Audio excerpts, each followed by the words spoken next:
Wow, good news, materialis para sa bakod dumating na. Carla, natutuwa nito sa balita, yan malalaman natin yan mamaya.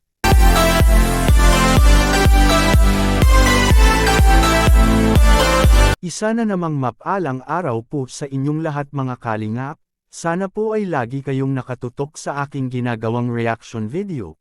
At kung nagustuhan nyo naman po ay sana wag nating kalimutang mag-like at subscribe sa maliit na channel na ito.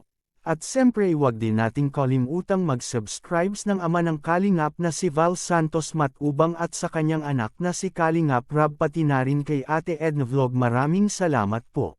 Materialis para sa bakod sa bahay nila Carla dumating na pala mga kalingap, at Carla natutuwa na lang sa magandang balita, pero bago ang lahat alam natin kung ano ang kulang na lang para sa bakod mga kalingap na hinihintay ng gagawa sa bakod kina Carla.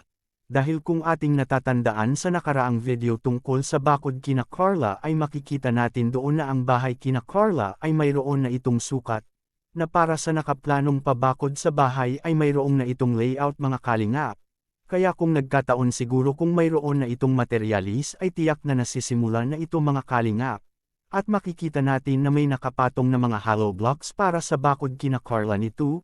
Ngunit ngayon sa wakas ay dumating na ito mga kalingap ang hinihintay na kagamitan at kompleto na ito. Kaya ang kulang na lang ngayon ay sisimulan na nila ang paghuhukay na lalagyan ng hollow para sa madaling araw ay masimulan na ito mga kalingap.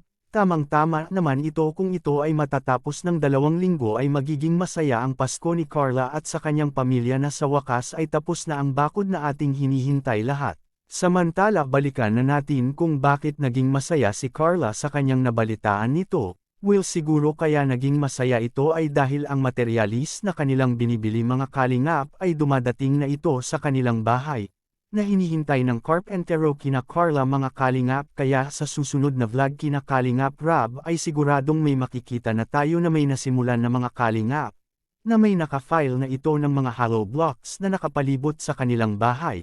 Kaya ngayon pa lang ay tiyak na nagpapasalamat na ngayon si Carla ng malaki sa mga taong nag-sponsor nito. Sa mga taong nagbigay ng budgets para sa bakod sa bahay kina Carla na palaging sumusuporta kay Carla ngayon mga kalingap. Deserve naman iyon kina Carla mga kalingap na tulungan ito, ay dahil marami ang natutuwa at naaaliw kay Carla ngayon sa kanyang mga video na tanggal talaga ang mga problema meron tayo ngayon. Ay makakalimutan talaga natin mga kalingap pag tayo ay laging nakasubaybay sa tambalang jumpscare mga kalingap. Kaya di natin ikakaila kung may mga blessing na magagandang dumarating kay Carla ngayon at sa kanyang pamilya. Galing sa kanyang mga solid sponsor at ang iba naman ay galing pa ito sa ibang bansa mga kalingap. Kayo mga kalingap, natutuwa ba kayo ngayon na ang pabakod kina Carla ay masisimulan na ito? Please comment and God bless us all.